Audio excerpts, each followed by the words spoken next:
we've not had any tangible agreement so far.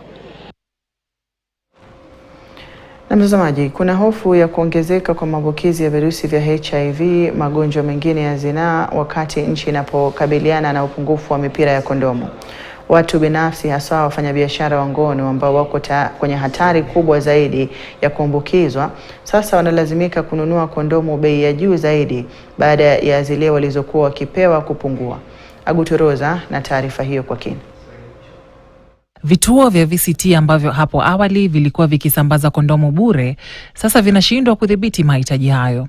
Hali hii imewaacha wafanyabiashara wa ngono wakibeba mzigo wa ziada wa kununua bidhaa hiyo muhimu. Mshauri wa vijana eneo la Mombasa, Sharon Lona, anasema hapo awali walikuwa wakichukua kondomu kwenye mashine za usambazaji zilizokuwa zimewekwa hospitalini na maeneo mbalimbali, lakini sasa hazipatikani. Shortage ya condom, mimi ni pia educator. Sasa tunachukuanga hizo condoms tunaenda tunasupply kwa hotspots. Sasa venye kumekuanga na shortage, as in peers wana complain.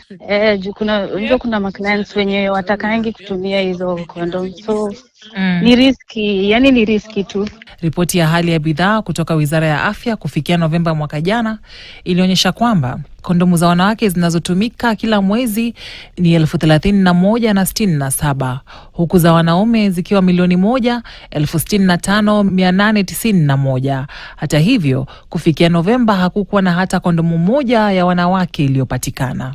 Kenya inahitaji takriban kondomu milioni 450 kila mwaka, lakini imekuwa ikitegemea misaada kutoka shirika la Global Fund na mashirika yasiyo ya kiserikali na wahisani wengine.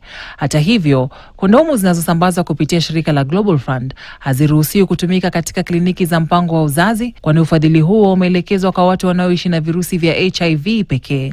Afisa kutoka shirika la kitaifa la NASCOP ambaye tumelibana jina lake amesema matumizi ya kondomu za kike bado yako chini, jambo linalochangia serikali kutozinunua kwa kiwango kikubwa.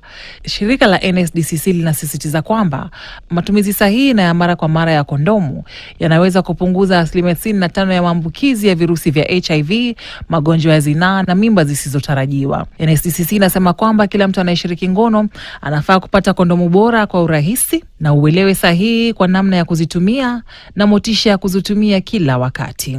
Vilevile, mwaka 2024 zaidi ya maambukizi mapya 19,000 yalirekodiwa, huku maambukizi 4,349 yakiwa kati ya watoto wachanga hadi miaka 14. 32% ya maambukizi mapya yalikuwa miongoni mwa vijana wa miaka 10 hadi 24. Wataalamu wanaonya kuwa bila hatua za haraka za kuongeza ununuzi na kuboresha usambazaji wa kondomu, upungufu huu unaweza kurudisha nyuma juhudi za miaka mingi ya kudhibiti virusi vya HIV na magonjwa ya zinaa nchini. Agutoroza, KTN.